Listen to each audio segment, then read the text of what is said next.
Skillet roasted chicken and potatoes is the perfect comforting weeknight dinner. So what I did was I marinated chicken thighs in buttermilk, and what that does is really tenderize it for like 8 to 12 hours. Not more than that, otherwise it gets too tender. I'm just gonna take these chicken thighs and put it in a skillet, a little oil in the bottom, and just let the marinade drain off. These are bone-in, skin-on chicken thighs. Okay, this is the last one, right in there. You want space between them so they roast really evenly. So I'm gonna start with 2 tablespoons of mustard and just a splash of white wine. I'm using Chablis, but whatever you have in the fridge. Just mix them together.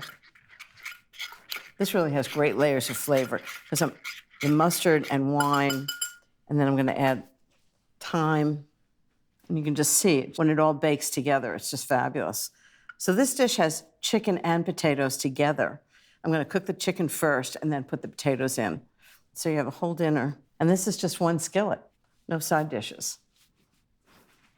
When I started trying to make things in one dish instead of having lots of dishes as usual, I thought this was just fantastic because it might have taken a few minutes to make dinner, but cleanup was like such an easy thing to do. Okay.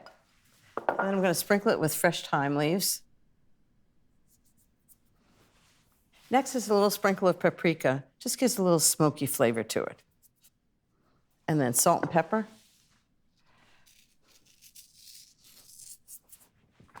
Pepper.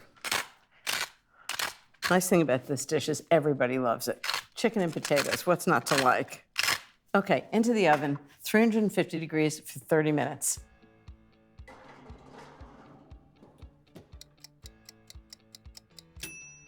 So the first part of the chicken is done.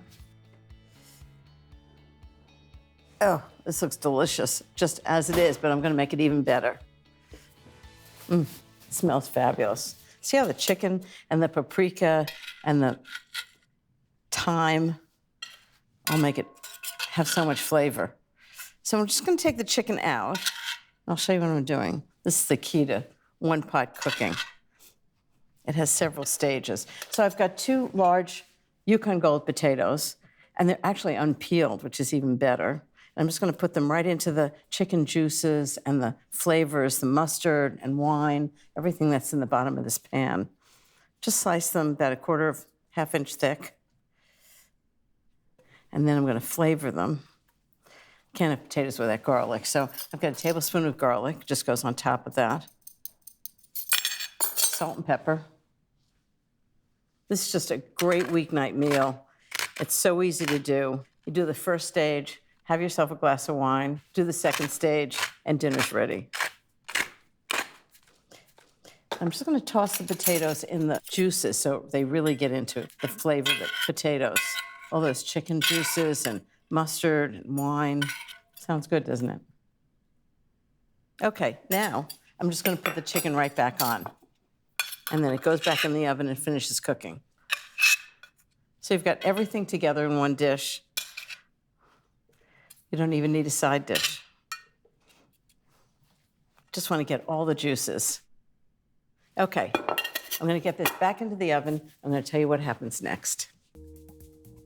I'll put the skillet into a 350-degree oven for 30 minutes. When the time's up, I'll take it out, raise the oven temperature to 425, transfer the chicken to a plate,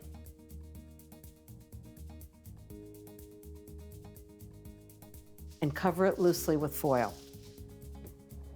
While it rests, I'll put the potatoes back into the oven for 15 minutes to get them brown and crispy. Then it's back to the oven to remove the potatoes. Yum. And I'll put the chicken back on top of the potatoes, ready for serving.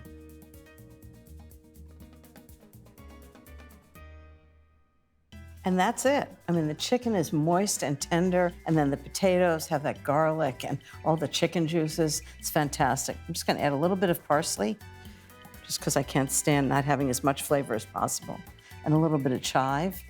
Had some in the garden. So when somebody asks you that age-old question, what's for dinner? Here's the answer: skillet roasted chicken and potatoes. It's just delicious.